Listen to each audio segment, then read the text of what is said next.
Ben ritrovati, eccoci di nuovo in onda con nuovi ospiti e nuove storie. Abbiamo salutato gli ospiti che ci hanno preceduto, diamo il benvenuto a questi ospiti che stanno battagliando per avere un lavoro, per avere un reddito e per tenere la loro casa, per mantenere la salute del territorio. Storie di persone ma storie di imprenditori. Allora diamo subito il benvenuto a Manuela Fassina. Buonasera Manuela. Buonasera.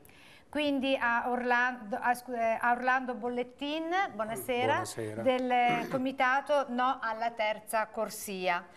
E quindi benvenuta anche Fiorenza Boffo, sempre dello stesso comitato No alla terza corsia, e a Roberto Rigato. Buonasera. Buonasera, anche lei della No alla terza corsia, marito e moglie. Siete Allora, moglie. voi ve li ricordate perché non è la prima volta che questi coniugi vengono ai Veneti Schiacciati, sono venuti diverse volte a Focus, perché loro hanno questo problema di questo allargamento della A13, che è un problema grande per loro, perché loro verranno espropriati, e non di poco, di un bellissimo, meraviglioso bosco, che spero poi vi faremo vedere, ed è una cosa drammatica per loro. Allora Fiorenza, tu come donna, tu che hai vissuto, che hai piantato queste piante, che hai la tua attività proprio in questo terreno, cosa vuoi dire?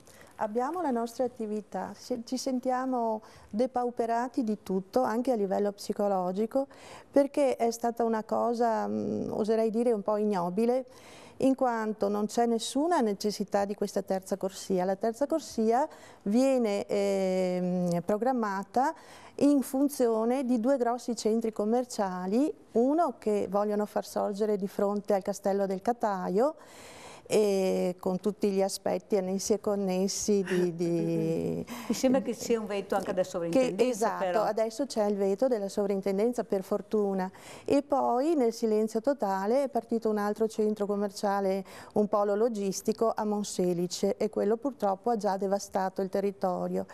Qui si sta compiendo una grandissima opera di devastazione della bassa padovana, perché abbiamo una serie di problematiche. La terza corsia andrebbe ad allargare questa autostrada che non ha tutto quel traffico previsto 30 anni fa dalle loro proiezioni, ma andrebbe ad incrementare il via vai di camion e di auto di questi grossi poli commerciali. Roberto, tu però mi hai detto una cosa, io ho letto il mio nome sul giornale. Hanno fatto gli espropri e noi abbiamo letto i nostri nomi su un giornale. Noi non ne sapevamo niente. Mi sembra una cosa incredibile quella che mi hai raccontato, Roberto. No, noi sapevamo dell'esproprio ovviamente, perché quando si parla di terza corsia, essendo al confine dell'autostrada, sicuramente l'esproprio sarebbe arrivato. Le modalità dell'esproprio sono a mio avviso discutibili, però sono normate dalla legge. Questa è la pagina del giornale, ci sono nomi, cognomi, i particelle. Cosa sono, 400 espropri, Roberto? Sì, dicono che ci siano circa 400 espropri, e la legge dice che quando vengono superati i 50 espropriandi nessuno è tenuto a dare comunicazione scritta, quindi mandare la lettera del tribunale col processo di esproprio. Possono fare questo, dire che come è scritto qua alla fine, Roberto Rigato? Nelle segreterie dei comuni sono depositati gli allegati tecnici, andateveli a vedere, rimarranno là per 30 giorni, dopodiché avete nel frattempo di questi 30 giorni la possibilità di fare eventuali osservazioni, dopo vediamo se vengono accolte, dopodiché la partita è chiusa. Verrà fatta la conferenza dei servizi tra i vari enti pubblici e la società autostrade, in cui si chiede la pubblica utilità dell'opera, che anche là sarebbe tutto da discutere, perché stiamo parlando di un'impresa privata, Autostrade per l'Italia, e ditte private, va bene. E chi riesce a leggere ha la possibilità di essere informato, perché può darsi che ci siano persone che sono all'estero, sono per lavoro, per altri motivi. Adesso questa è la pagina del 23, sono passati 3 giorni, adesso abbiamo 27 giorni di tempo. 27 giorni di tempo. Sì, avevamo 30 giorni, questa mattina io sono andato in comune del mio paese, a Maserà, ho trovato la bella sorpresa che da 6.000 metri di terreno lungo l'asse autostradale siamo passati a 11.000 di esproprio. Ovviamente io non sapevo niente, nessuno me l'ha comunicato e la società autostrade non si è mai preoccupata. Perché è la prassi dell'esproprio purtroppo. E allora direi andiamo a vedere una sintesi di quello che sta accadendo nel prossimo servizio, poi torniamo in studio a commentare. Io sono preoccupato sicuramente per la mia azienda, certo che non lascio spazio a loro che vengano e facciano quello che vogliono. Stiamo parlando di una ditta privata in fin dei conti, perché la società autostrade per l'Italia è una ditta privata. E lei si difenderà? Ma sicuramente mi difenderò, non ho nessun dubbio da quel punto di vista, devono solo darmi le carte in mano. La carta canta, ma l'agricoltore padovano non dorme. Rigato e la moglie Fiorenza dovranno dire addio al bosco di circa 1500 alberi che una trentina di anni fa avevano piantato fronte autostrada per proteggere proprio i frutti della loro terra. Difendevano anche noi dall'inquinamento, perché se lavoriamo a ridosso dell'autostrada è ovvio che l'aria è stata tutta, è accertato da studi scientifici che un ettaro di piante di questa stazza riesce a quasi ad abbattere completamente le polveri sottili sviluppate dal fronte autostradale.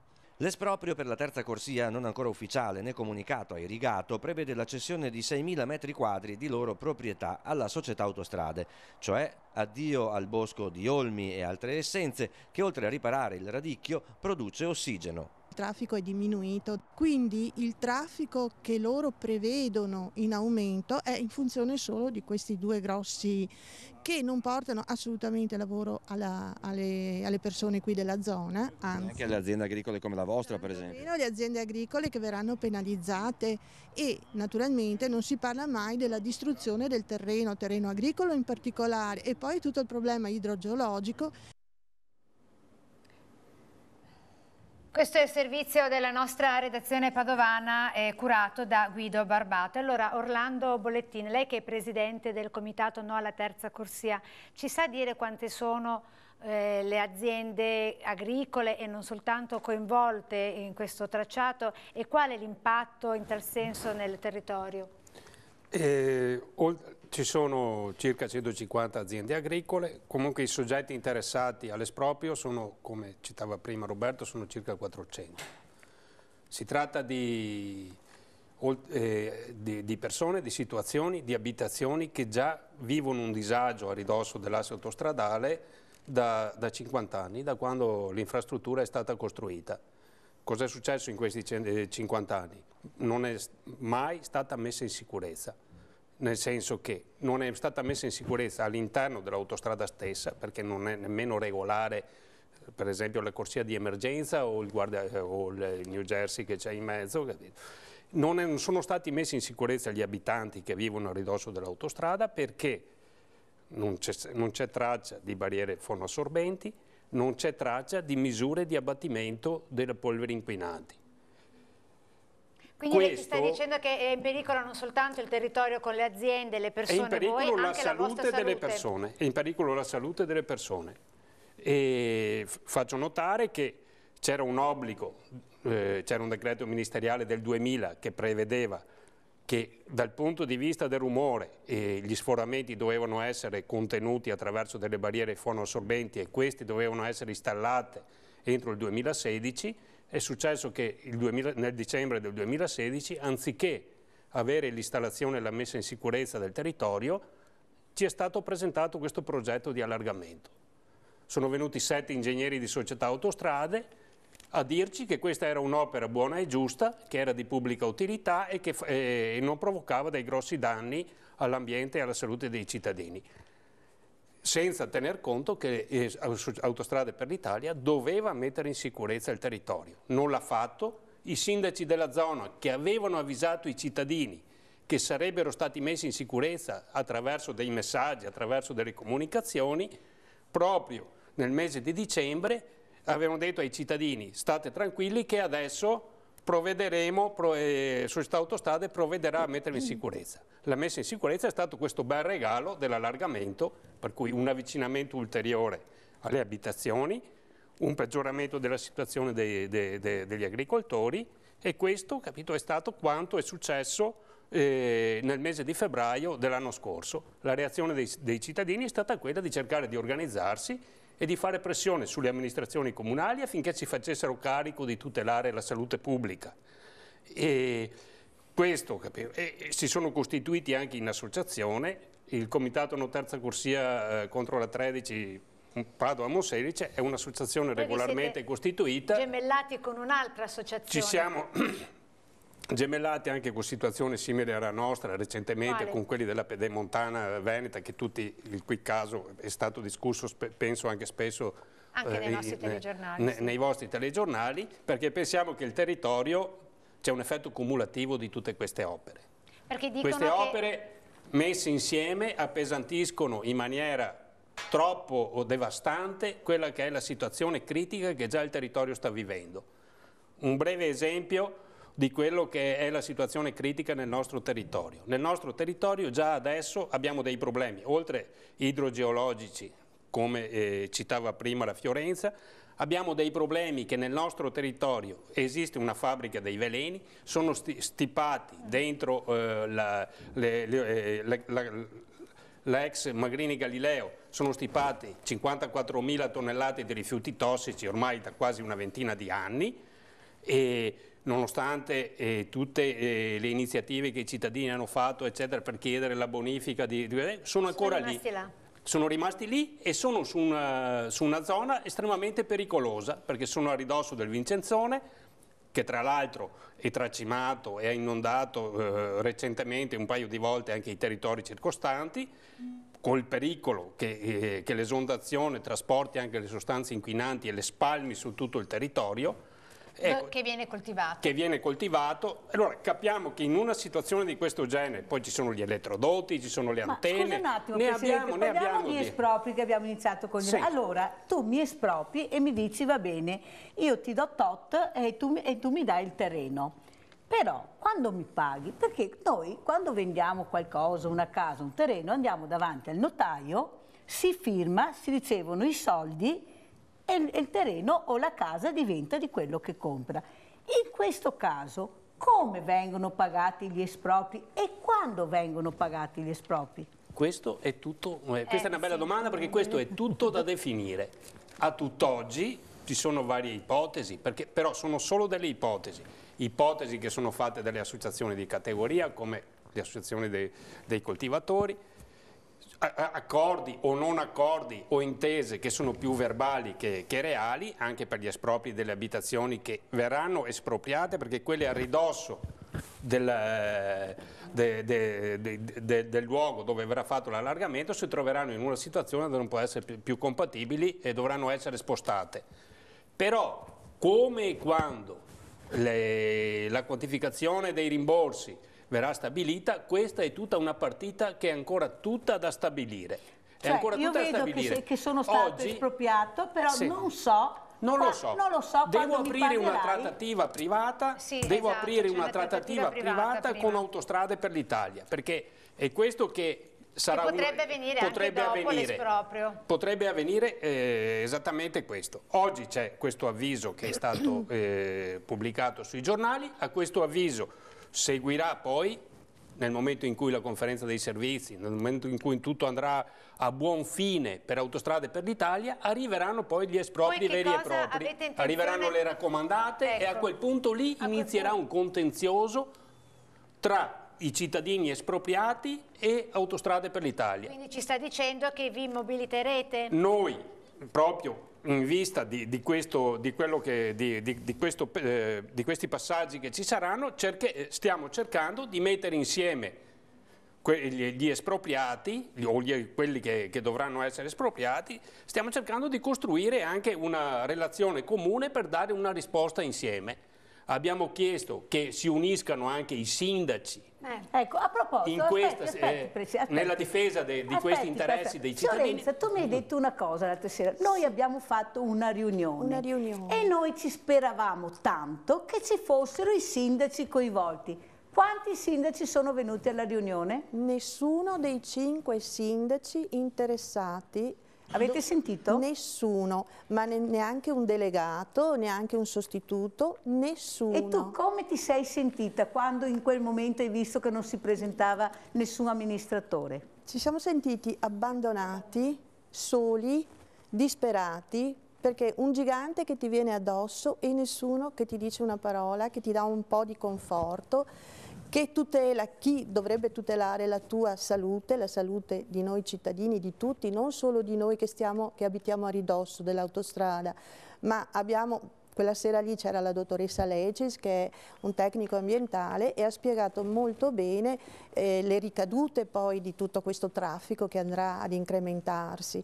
Quindi la salute dovrebbe essere il bene primario per tutti i cittadini. Dove il cittadino è responsabile della salute. C'è stata un'assenza molto eloquente. Allora io mi domando, da che parte stanno i sindaci? Non da quella dei cittadini. Ecco, però abbiamo visto che Golia ce l'ha fatta a sconfiggere, no? Davide, sì. Ecco, e quindi voi vi state unendo in tal senso proprio per mobilitarvi, per fare qualcosa anche sì. laddove le istituzioni sono assenti. Noi cerchiamo di unirci, di fare il possibile, infatti ringrazio ancora Mirella e Rete Veneta che ci ha dato questa opportunità.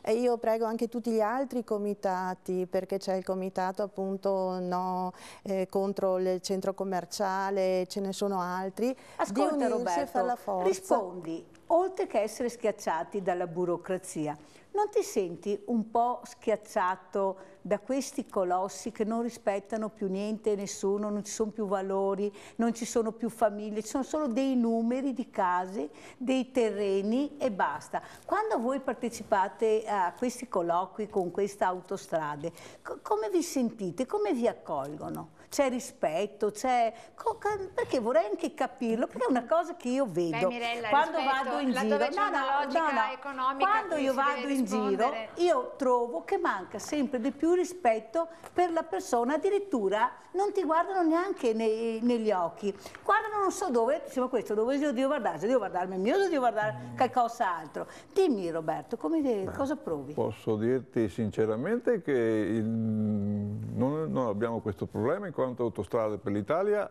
con noi non ha mai parlato. Ah, proprio zero? assolutamente. Sì, l'hanno detto. Ah, proprio bene? Ha fatto... Parla con l'amministrazione. Il paradosso è proprio questo.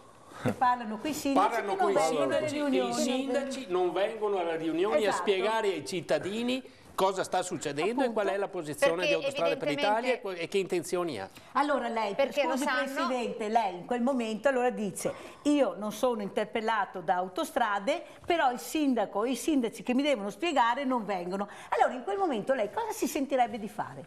Beh, noi abbiamo già fatto delle azioni, nel senso noi abbiamo scritto tante lettere, abbiamo fatto una petizione di 1500 firme, l'abbiamo mandata oltre che alla controparte Autostrade per l'Italia, l'abbiamo mandata ai sindaci, l'abbiamo mandata ai responsabili della salute della Regione Veneto, al Coletto, l'abbiamo mandata al Ministero dell'Ambiente, l'abbiamo mandata alla provincia, l'abbiamo mandata al prefetto, abbiamo fatto anche un esposto in procura, un primo esposto, adesso ne seguiranno degli altri, perché ci sentiamo veramente, oltre che l'offesa alla dignità delle persone che sta durando da 50 anni, perché da 50 anni c'è gente che sta soffrendo a ridosso di questa autostrada.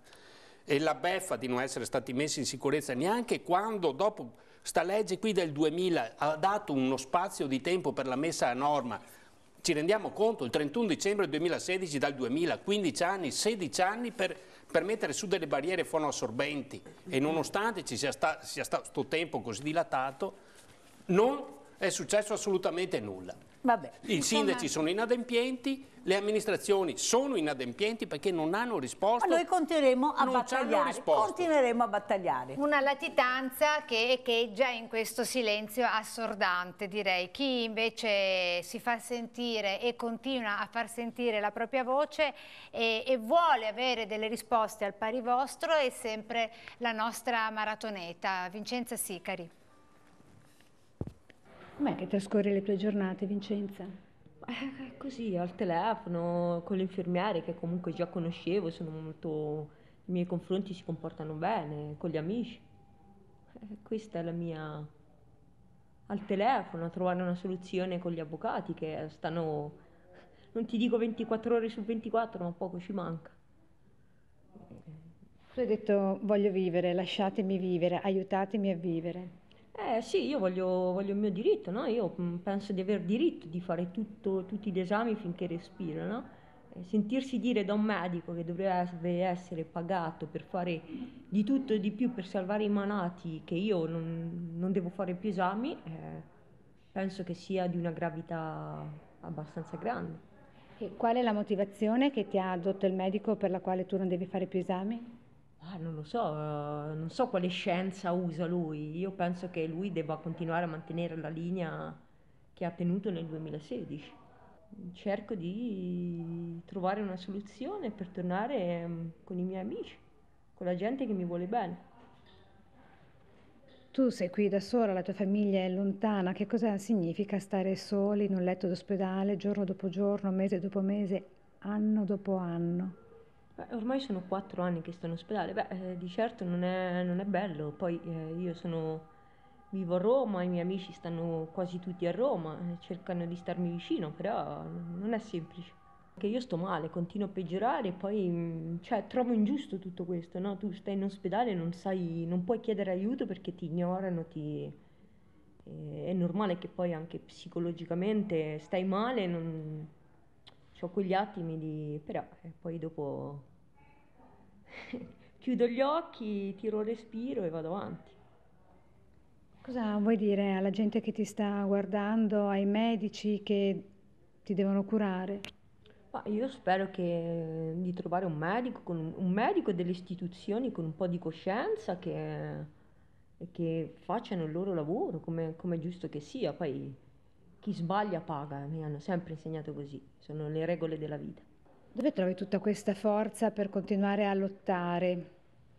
Nella voglia di vivere, nella voglia di vivere. Non faccio niente di più di quello che farebbe una ragazza di 38 anni che ama la vita. Non faccio niente di più di quello che farebbe di una ragazza di 38 anni che ama la vita. Capito? Sì, le parole. E ama la vita anche un'altra nostra ospite che si è commossa vedendo questo filmato. Manuela, buonasera Manuela.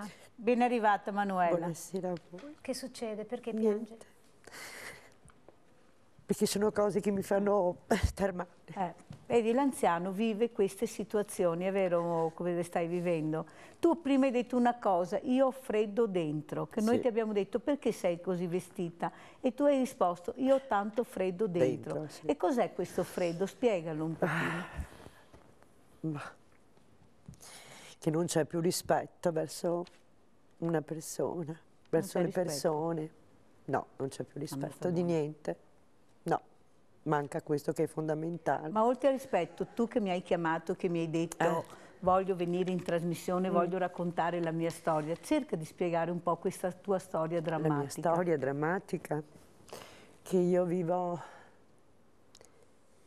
senza luce, automaticamente senza gas. Ho un appartamento che abito da 43 anni che sta crollando i soffitti. Tu abiti dove?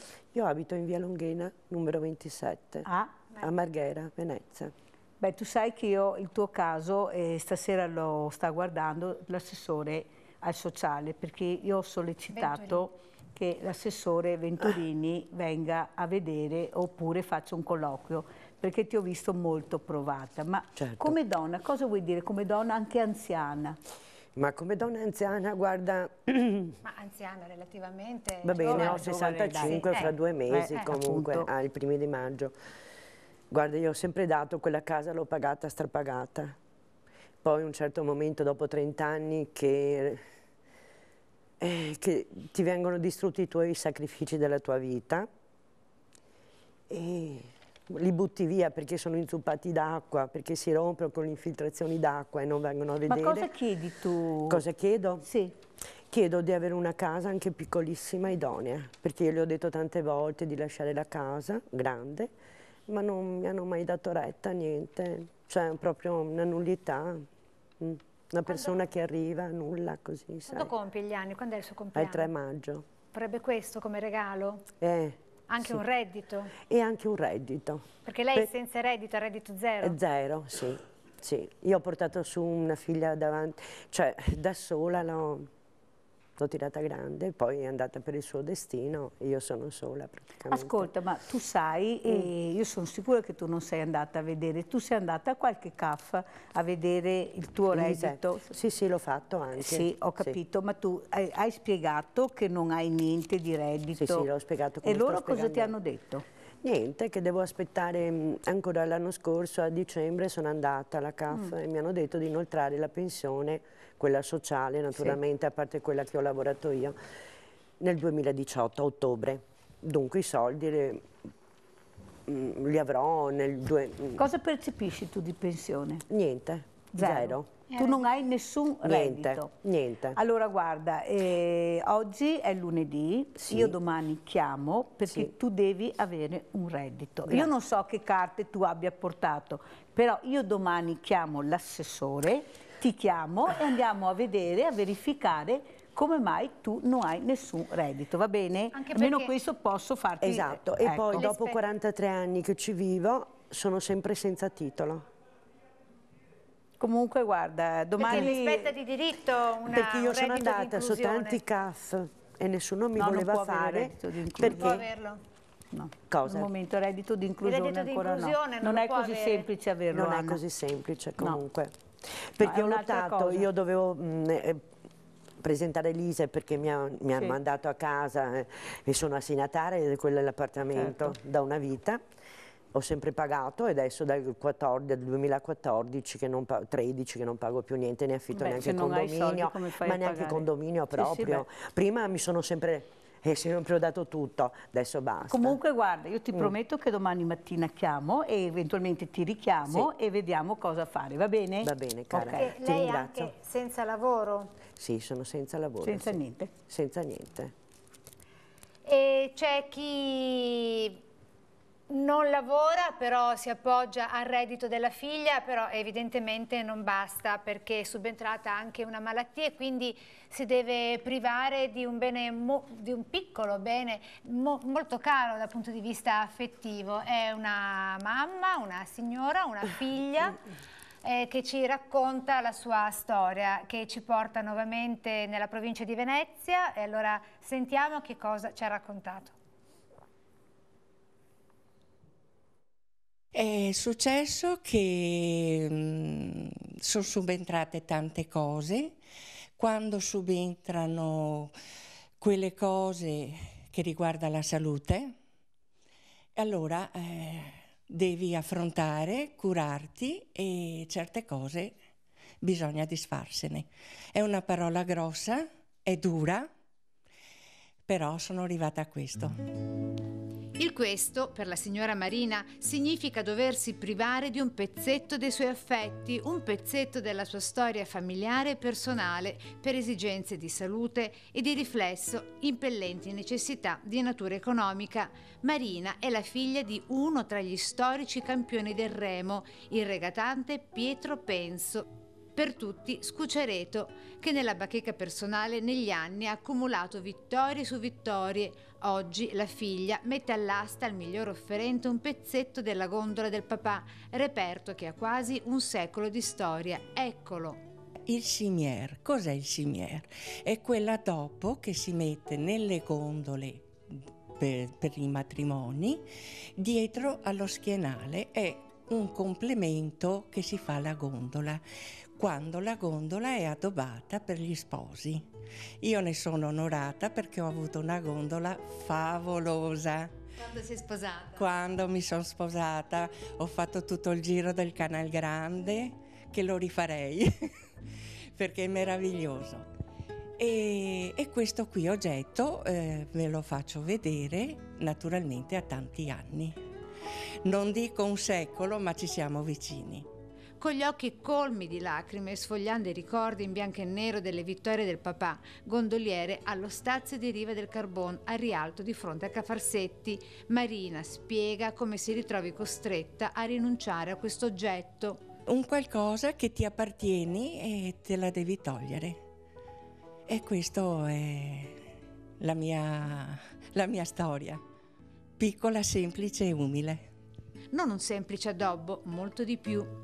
Ognuno li faceva fare da un intagliatore come le piaceva meglio, però significato, una storia, la storia di mio padre, insomma, e basta. Un simbolo di festa e di gioia, utilizzato dai gondolieri allora come oggi in occasioni speciali, in particolare per i matrimoni, e il Siner rappresentato dallo stemma di famiglia al centro tra le due sirene more, con in testa uno dei capi della Repubblica di Venezia, il profilo di un doge.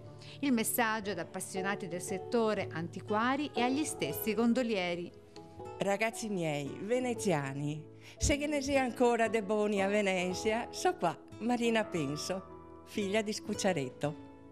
E vi ringrazio.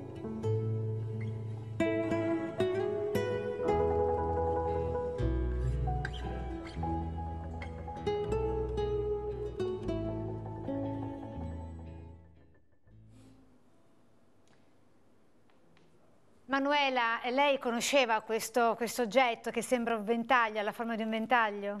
Sì, un oggetto che mettono dietro la gondola per un buon augurio. Piange ancora? No, basta. L'emozione, forse, sai.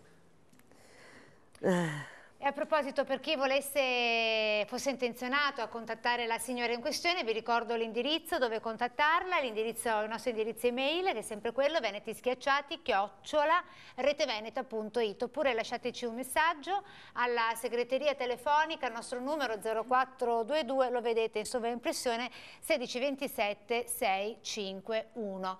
Intanto facciamo un inframezzo musicale e diamo anche parola al nostro Hermes, che ci sta deliziando con le sue note. Hermes ha una storia particolare ma normale, dice, perché comunque lui aveva un'attività di famiglia ben avviata, e poi invece dopo aver fatto che cosa? Dopo essere tornato dal servizio di leva, faceva il paracadutista, giusto? Sì, ha detto, sai che c'è? Io mi metto in proprio e seguo le mie passioni, vado in giro con la mia chitarra e il mio camper. Musica anni 60, 70, 80. La melodia degli anni 60, faccio parte della schiera di tutti i musicisti degli anni 60. Anni d'oro per la musica. Certamente, specialmente la differenza della musica degli anni 60 ad oggi è molto più tecnica, negli anni 60 l'orecchiabilità. Una canzone la sentivi un momento, ti piaceva o non ti piaceva. La canzone che andrò a fare dopo? Che dedico a Manuela. Ecco, la sentiamo dopo. Nel frattempo volevo ricordare anche un'altra cosa. So che la canzone che ha suonato prima, quella di José Feliciano, Che sarà, piace e avrà sicuramente emozionato una persona in particolare che ci sta guardando da casa. Tuo marito, forse, vero Mirella? Sì, è proprio mio marito, è la canzone preferita di mio marito. Mi ricordo che aveva fatto questa confidenza tempo addietro, quindi hai visto, abbiamo voluto fargli anche questo piccolo omaggio. Si emoziona anche Mirella, qui ci emozioniamo tutti perché queste storie non ci lasciano indifferenti. I veneti sono emozionanti. Siamo tanto sensibili. È vero, Fiorenza, sì. È vero. Se la musica non emoziona... Sì, guai. Vuol dire che siamo zero all'interno di brava. E si è tenuta proprio, a proposito di musica, una cena all'insegna della musica, all'insegna dei ricordi, all'insegna della solidarietà. Schiacciati dai ricordi, però vedrete un filmato molto bello. Io spero, anzi, lancio questo appello, chi ha qualche ricordo bello, che è proprio schiacciato da ricordo, ci mandi una mail e noi faremo vivere anche i ricordi più belli, i ricordi più schiaccianti, perché si può essere schiacciati anche da un ricordo, ma anche in maniera bella a volte. Vediamo. Beppe Toscana è stato nella mia ventennale carriera di calciatore, è stata una figura fondamentale e lui è una persona di una straordinaria umanità, veramente, mi prendeva sempre in giro perché ero l'unico che parlava in italiano e non in dialetto. Sole sul tetto dei palazzi in costruzione, sole che batte sul campo di pallone. Marco Goldin, uno dei ragazzi di Giuseppe Toscan, l'allenatore da Porto di Fiera che ha fatto diventare uomini tante generazioni di giovani che hanno trovato nello sport una scuola di vita. Molti lo hanno paragonato a Nereo Rocco per quella generazione di selezionatori dove l'occhio e il cuore contavano di più dei tabellini al computer. E in queste foto ingiallite c'è il sudore, le corse, ma anche l'energia e la spavalderia di quegli anni, di quando di anni ne hai forse 20 e pensi di spaccare il mondo. E Beppi ti insegnava che la strada non era quella lì, ma la pazienza, la costanza negli allenamenti e soprattutto il sentirsi squadra. Una lezione che i suoi ragazzi hanno imparato così bene che a distanza di quasi 20 anni dalla sua scomparsa, ieri sera si sono trovati tutti per ricordare assieme alla famiglia non il mister, ma semplicemente il loro Beppi. Da Beppi che c'è tanti ricordi. Una volta siamo andati a giocare su un campo stretto e ho detto partiti larghi. E mi ho detto Beppi, ma il campo è stretto, e ora tutti in mezzo. Sudore ma anche ironia, perché per Beppi la prima lezione dello sport è vivere sempre col sorriso, anche quando ti capita un'espulsione. Una volta si cascaia contro Bonaccina, lo richiamava perché era stato espulso dall'arbitro. E allora che dice, Bonaccina, cosa che tu fatto? E io ho detto, Beppi, e che ho detto, mi gaspua su noccio, non ho più visto, che ho dato un sciaffone. Anni in bianco e nero di un'umanità in campo e nella vita che forse non c'è più. Per questo la compagna di una vita, i figli e gli amici hanno voluto rintuzzare la brace della memoria. Abbiamo proposto questa cena per ricordarlo di tutte le battaglie che abbiamo fatto assieme. E per ultimo il portiere, grande e grosso, che con le mani come badili parava davvero tutto. E da portiere, nonostante gli anni, continua a difendere la porta dei ricordi che porta al suo Beppi. Cosa vuoi ti dica Beppi? Attento a Cheba che attendo, perché mi diceva sempre tende a Cheba e mi sono ancora io tende che... Ciao Beppi. Non aver paura di tirare un calcio di rigore. Beh, intanto ringrazio Marco Goldin per questa testimonianza molto importante per la famiglia e ringrazio tutti gli amici che hanno partecipato a questo meraviglioso ricordo di Beppi, perché Beppi è stato una persona mitica, un uomo che ha dato allo sport tantissimo, ma soprattutto ai ragazzi. Pensate che c'erano persone che non si vedevano da 20 anni, è stato proprio un ritrovarsi che è stata una cosa meravigliosa. Per quello io dico che delle volte vale la pena anche ricordare, perché ricordare delle volte vuol dire ritrovarsi, come quelle sorelle, Anna, che abbiamo incontrato. No, delle volte sempre vale la pena ecco. Ricordare, perché i ricordi fanno parte del nostro DNA e quindi hai detto bene Mirella, so che tra i fautori di questa iniziativa, di questa cena c'eri anche tu nel servizio di Lucio Zanato e non ti sei vista ma c'eri. C'ero, no, mi sono vista un attimo. Intravista. Sono intravista, sì. E abbiamo parlato di come tante persone abbiano necessità di un aiuto concreto perché schiacciati economicamente. Allora vediamo questa settimana a chi è andato all'assegno. Andiamo. Permesso sorpresa. Ciao Gianni. Ciao Mirella. Come sta tu? Adesso abbastanza bene. Ciao caro. Ciao. Come va Gianni? Non che c'è male adesso, non c'è male. Diciamo che hanno fatto un buon lavoro qua, sia in chirurgia che soprattutto qua in urologia. Ho trovato dei bravissimi medici e dei bravissimi infermieri, veramente sono rimasto colpito dalla professionalità delle persone. Allora Gianni, questo è l'assegno della grande famiglia dell'Ete Veneta. Ecco qua. Grazie, molte grazie. Guarda, lo trovo veramente, oltre che degli amici a questo punto, che ti aiutano veramente nel vero senso della parola. Sei brava, sei famiglia. Sì, bravissima. Gente veramente brava. Bravissima. Ascolta Gianni, cosa è che te provi? Diciamo da quando che te ne ha conosciuto, che ti eri veramente a tocchi, quando si arriva da me, e invece adesso ti scommissi anche fisicamente, veda dai, che ti si dio, dai, date veramente. Mi sento più tranquillo.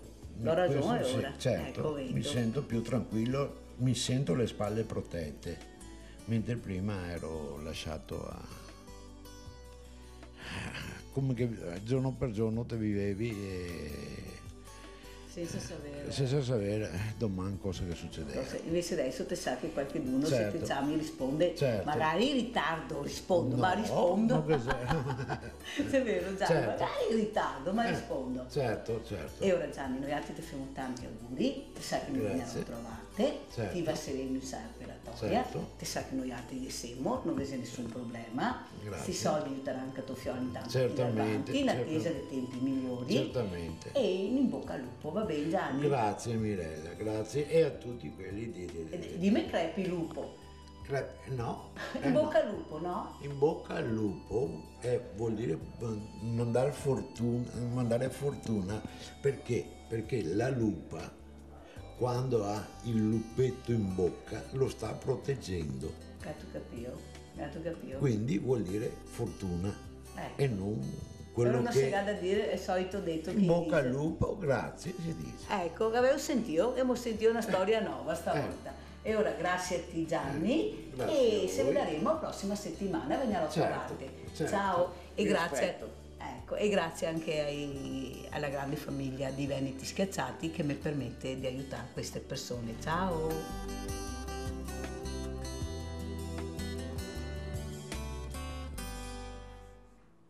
Allora un saluto e un abbraccio a Gianni che questa settimana avrà un'altra operazione, perciò anche questi soldi, vedete che voi ci mandate, servono anche a rasserenare un po' queste persone che veramente sono su un mare di guai, bisogna dirlo veramente. E perciò noi a Gianni, con quello che abbiamo saputo, che avete sentito, Gianni ha perso un figlio, si è impiccato, si è suicidata la moglie, adesso è ammalato e penso che più di così questo povero uomo cosa deve ancora sopportare. Però ha una fibra forte e Gianni sono convinta che ce la farà, noi saremo al suo fianco e l'aiuteremo a riprendere il cammino che si era purtroppo interrotto. Ecco, infatti, come diceva Gianni, viva il lupo, perché noi siamo a favore e a tutela del lupo, come stiamo facendo in tante nostre battaglie nei nostri servizi televisivi. A proposito di battaglie e di piattaforme e strade da spianare non lungo il passaggio di casa vostra e lungo le vostre aziende, quali le azioni che pensate di intraprendere?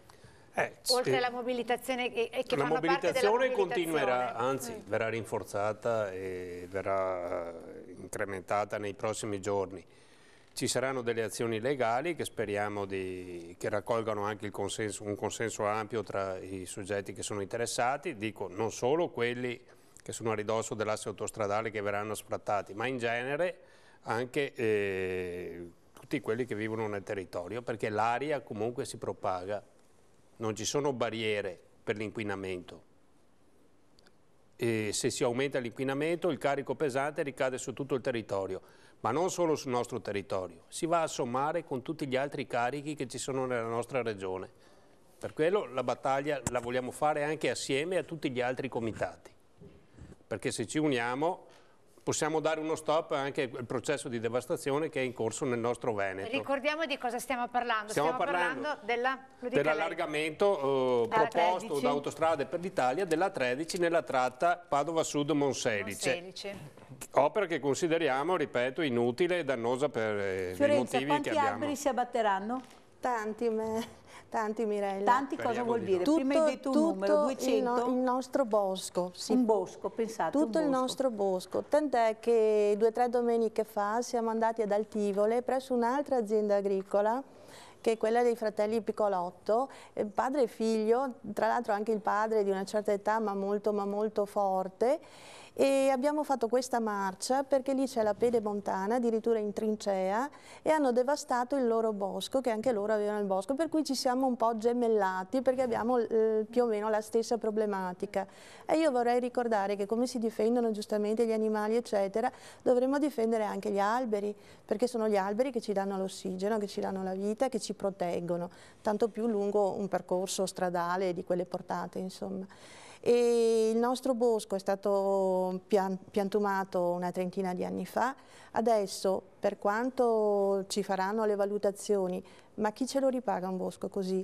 Oltretutto noi facciamo una produzione particolare che è radicchio bianco, fior di macerà e radicchio rosa. Che noi abbiamo conosciuto che voi avete e conosciuto, tu mi dicevi che anche questo prodotto non riuscite a collocarlo. Si fa molta fatica perché c'è una iperproduzione di radicchio un po' troppo esagerata, diciamo, in Veneto, non se ne cura la qualità sotto ogni profilo e quindi si fanno prodotti di massa che poi spesso e volentieri vengono anche buttati. Ma come mai questo radicchio meraviglioso non si trova nei fruttivendoli, nei supermercati? Come mai? Perché noi l'abbiamo fatto vedere, a parte che è buonissimo, ma nel vero senso, ma cosa succede? Perché voi avete provato anche a fare i mercatini, cioè le avete inventate tutte? Le abbiamo fatte tutte, abbiamo fatto anche il marchio registrato a Roma, quindi è un prodotto che ha un bellissimo successo durante la festa del radicchio radicchio perché facciamo la terza domenica di gennaio tutti gli anni e vediamo che c'è una notevole affluenza di persone. Dopodiché? Dopodiché tutto tace perché i mercati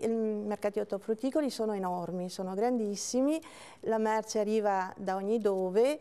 Tu capisci, c'è una certa concorrenza sleale da altri paesi perché non è tutelata la manodopera, sappiamo da dove arriva. Roberto, oltre al radicchio voi fate anche delle meravigliose zucche. Le zucche come vanno? Come tutte le altre cose dei mercati, quindi praticamente sono a zero. Ascolta, ma hai mai pensato di mandarne un po' a Roma ai ministeri le zucche? Forse che riescono a capire che ci sono delle zucche da cambiare, che possono anche assaggiare altre zucche. Sì. Tu, Presidente, lei ride, ma sarebbe mica a mandare un po' di zucche giù a Roma? Un messaggio da lanciare. Un messaggio buono, pacifico. Zucche svuotate, quindi. Riempitevi la zucca, cari politici, che forse è arrivato il tempo. Sì, si sente. Io ho mia figlia che abita a Roma e che è amante del radicchio, quindi quando viene a casa viene qua e va via con le valigie piene di radicchio. Perché non provate? Mi diceva che nei mercatini di Roma non esiste il radicchio trevisano. Lo so. Proprio nessun tipo. E quello che c'è neanche a Milano costa un patrimonio. Sì. Neanche a Milano, Torino non le vedono, sì, è vero. Trovate delle... La filiera, è sbagliata la filiera, la filiera. A Roma, non possiamo fare trevisano tutto perché o coltivi o vai in... prezzi... Cosa volevi dire, Fiorenza? Cosa volevi dire? Che purtroppo siamo sempre impegnati in azienda, non possiamo fare tutto perché ci vorrebbe un supporto. Ma l'associazione di categoria, ecco. Presidente, l'associazione cosa fa? L'associazione di categoria bisognerebbe chiedere ai responsabili a cui chiediamo continuamente conto di intervenire anche sul processo in corso. Assenti? E venerdì è venuto un rappresentante di Coldiretti, però anche lì, cioè, aspettiamo e vediamo. Aspettiamo e vediamo vuol dire... il tempo passa. Aspettiamo e vediamo vuol dire che poi arriviamo a quando i giochi sono fatti. Faremo, vedremo. Noi fin dall'inizio ci siamo posti l'obiettivo di intervenire immediatamente e di continuare a seguire tutto questo percorso anche burocratico di autorizzazioni. Siamo stati... abbiamo mandato le nostre osservazioni, i nostri esposti, eccetera, però a tutt'oggi le associazioni di categoria degli agricoltori non si sono ancora esposte pubblicamente, anzi, forse stanno cercando di passare già alla fase successiva, che è quella dei rimborsi. Noi abbiamo chiesto, prima di passare ai rimborsi, verifichiamo se l'opera è utile, verifichiamo i danni che verranno prodotti sul territorio, sulla salute dei cittadini, sull'agricoltura, sull'economia locale, da questo tipo di opera. Facciamo un rapporto costi-benefici, perché se ci sono più costi che benefici, l'opera non sa da fare. Ecco, visto che lei sta trattando il tema dell'economia, considerata il numero di persone e mezzi che muoverebbe questo tratto autostradale, secondo lei, Presidente, si potrebbe considerare lo stesso numero di movimenti, diciamo, rivedendo l'attuale rete stradale esistente? Sì, considerando dei percorsi alternativi a quelli presenti? Il discorso dell'alternativa passa attraverso un altro tipo di mobilità per le merci e le persone. Se abbiamo dei problemi con la comunità europea che ci mette in mora perché abbiamo troppo inquinamento nei nostri territori e ci dice guardate che dovete ridurre la mobilità, quella attraverso gli veicoli e attraverso i camion, i tir. Se ci dice questo dobbiamo trovare un altro percorso, come hanno fatto in altri paesi. Ci sono i treni, ci sono i fiumi, l'Italia ha 3.500 km di coste. E siamo sempre là. E siamo sempre lì, però se mai inizia un processo, un percorso che vada in questa direzione, saremo sempre costretti ad allargare le corsie, a fare nuove corsie. Noi non vogliamo che il trasporto continui a essere fatto in questi termini perché è un suicidio. È un suicidio per il territorio, ma non solo per noi che abitiamo. Dovrebbe essere fatto su ferrovia, lei dice. Dovrebbe essere fatto... Sa cosa succede? Succede che la pianura padana è un corridoio, è una serie di corridoi dove transitano i tir che partono magari dall'Ucraina, dagli Urali e vanno fino al Portogallo da una parte, partono dal nord Europa e vanno fino ai porti del Mediterraneo. Lo sappiamo bene, considerato l'inquinamento esistente. Siamo solo un posto di transito dove tra l'altro non traiamo nessun beneficio da questo transito, perché l'unica cosa che ci rimane è l'impatto sull'ambiente e sulla salute. Questa storia deve finire e i responsabili, i politici, nonostante ogni tanto facciano finta o si dicano propensi a inaugurare, fanno anche delle inaugurazioni di nuovi centri intermodali per il traffico delle merci su ferrovie eccetera, come ha fatto il ministro Del Rio, però continua a finanziare Autostrade per l'Italia. Autostrade per l'Italia adesso per esempio ha 325 km di ampliamenti autostradali in progetto. Alla scadenza questo comporta alla fine delle concessioni, perché è una concessionaria Autostrade per l'Italia, avrà addirittura un premio.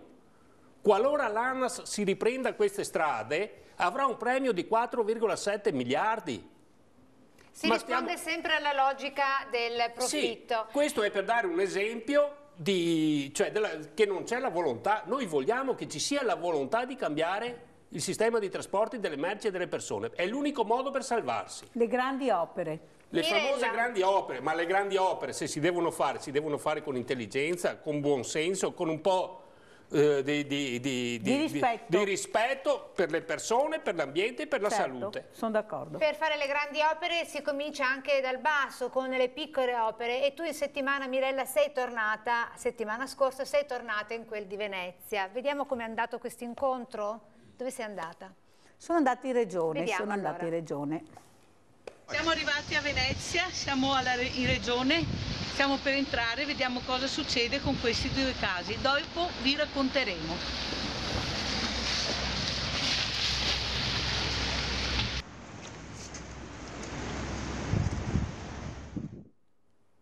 Ecco, questo era prima che cadesse il pilone, vero? Non era ieri? No, penso di averlo fatto cascarmi il pilone, perché qui mi ha visto e ha detto, oddio, cosa succede a Venezia? Ed arriva a Mirelluccia. Sì, sono arrivata, sono entrata in regione dai servizi sociali con questi due casi drammatici. Uno in particolar modo è il bambino che vive col sondino. Sono andata con i suoi genitori, la mamma ha un cancro, è venuta qui da noi e adesso aspettiamo di avere delle risposte, perché bisogna avere anche il coraggio di aprire certi portoni, bisogna avere il coraggio di chiedere per queste famiglie, che penso che una sofferenza così immane sia indescrivibile. Quello che io ho visto di questa famiglia è una cosa che non sta né in cielo né in terra. Le non risposte che avete ricevute voi non le ha ricevute neanche questa mamma, questo papà, per questo bambino che chiede soltanto di poter salire su un pulmino e di essere assistito nel tragitto tra casa e scuola. Ma vi rendete conto che vergogna? Adesso per fortuna ha proprio sollecitato l'assessore Lanzarin,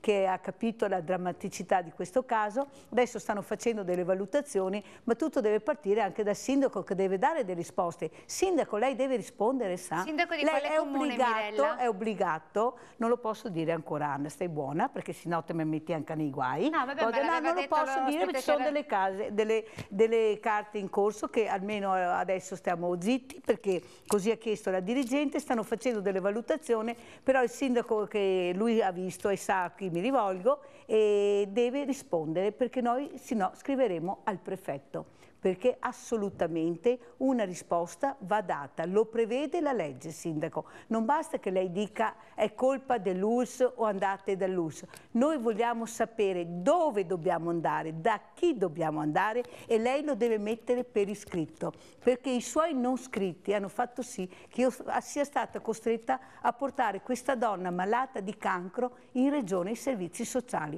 cosa che non ha fatto lei, sindaco. Grazie, ha capito a chi mi rivolgo. Allora, noi come emittente continuiamo a documentare come la solidarietà muova un numero sempre maggiore di persone e anche di cose, perché le persone poi muovono anche tante cose con i mezzi a loro disposizione. Quindi vediamo che cosa è successo al Banco Solidale.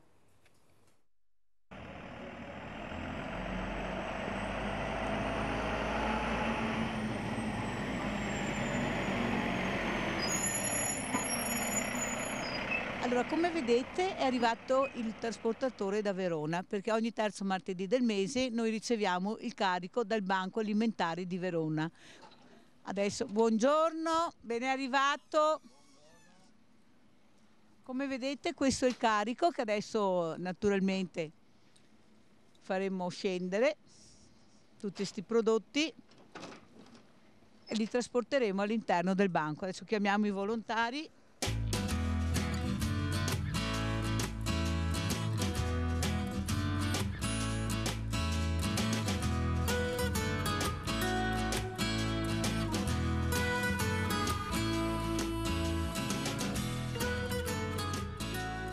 Cosa abbiamo qui? Allora, questi sono 4 scatoloni di roba nuovissima che sono arrivati da un privato. C'è di tutto dentro, prodotti per la casa, biancheria intima, nuovi. Poi abbiamo, scusami, le arance con una busta che apriremo lunedì dall'Anella, queste bellissime casse di arance, buonissime. Poi la Giusy questa mattina ha portato il caffè con i dolcetti per i volontari, perciò grazie tantissimo anche alla Giusy. E poi ci spostiamo, qui abbiamo tutti i prodotti del supermercato De Spar, come vedete sia alla mia destra che alla mia sinistra.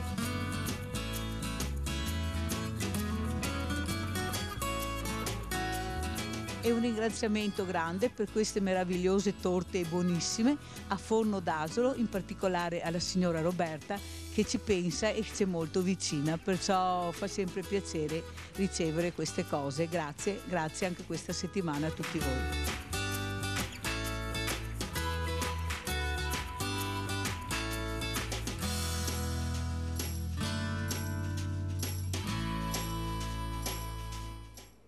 Sì, la busta della Nella che è rimasta al banco solidale, però noi apriamo un'altra busta. Nella, porta pazienza, verrà la prossima volta, la sta da là, in sicurezza con la Elvira. Allora, questi sono dei buoni che sono arrivati dal dottor Lenzini, che ci ha fatto questo regalo, i quali ci permetteranno di andare a comprare lo zucchero, perché adesso siamo senza zucchero, manca sempre qualcosa. Allora il dottor Lenzini ha mandato questi buoni che noi spenderemo appunto per comprare lo zucchero che ci manca. Ringrazio tantissimo tutti quanti quelli che continuano a mandarci contributi, avete visto prodotti per la casa, prodotti alimentari, perché sono veramente tante le persone che ci vogliono bene, ci seguono e portano avanti queste battaglie che noi facciamo per aiutare gli altri, per aiutare i meno fortunati, per aiutare gli ultimi. Ecco, aiutare gli ultimi è un fiore all'occhiello per me, per la nostra associazione, perché vuol dire cercare di tendere una mano alle persone che non hanno nessuna colpa, hanno solo la colpa di aver perso lavoro, di avere pensioni bassissime o di non averle, come ha dimostrato la signora Fassina qui presente, o di avere la burocrazia che li attanaglia, o avere questi espropri che non si capisce da che parte stanno i sindaci, tante cose che noi vi facciamo vedere tutte le settimane, vero Anna? Sono storie, esatto, trasformate per tanti motivi, per tante vicissitudini in veri e propri gironi danteschi infernali. E allora noi siamo in chiusura di trasmissione, come sempre ringraziamo gli ospiti che sono intervenuti e che hanno avuto il coraggio di mostrarsi e di argomentare le loro richieste, motivandole con dovizia di particolari. Quindi ci salutiamo con una canzone, ricordando che lunedì prossimo non ci saremo perché c'è la maratona elettorale. Finalmente, non vedo ora che venga. C'è la maratona post-elettorale, che comunque sarà la maratona elettorale, quindi a lunedì ritorna il nostro direttore Luigi Bacialli con il Focus edizione speciale. Noi ci vediamo naturalmente lunedì successivo, il 12 marzo.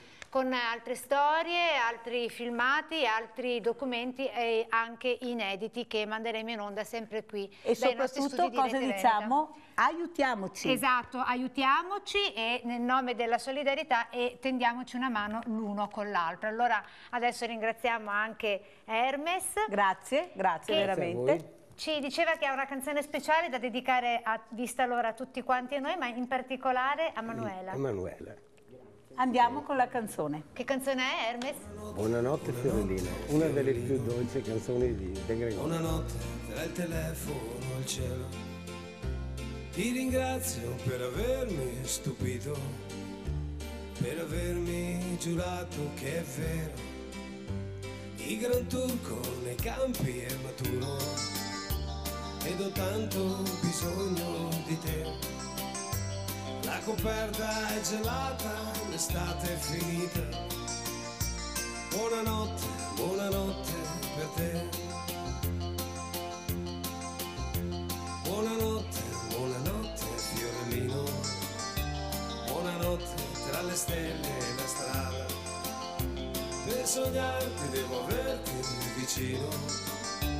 E vicino non ancora abbastanza. Ora un raggio di sole si è fermato proprio sopra il biglietto scaduto. Tra i tuoi fiocchi di neve e le tue foglie di tè. Buonanotte, buonanotte per te. Buonanotte, buonanotte monetina. Buonanotte tra il mare e la sabbia. La tristezza passerà domattina e l'anello resterà sulla spiaggia.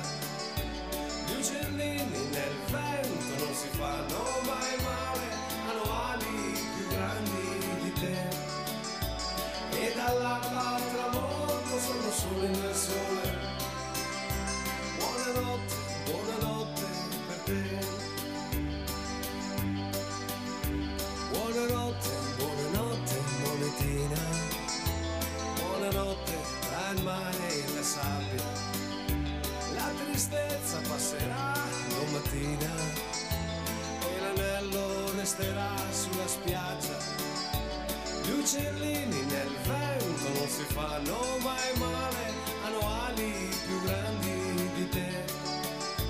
E dall'alba al tramonto sono soli nel sole.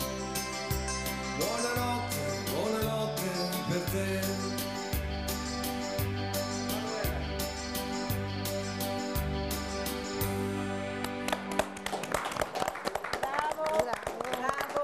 Bravo. Buonanotte.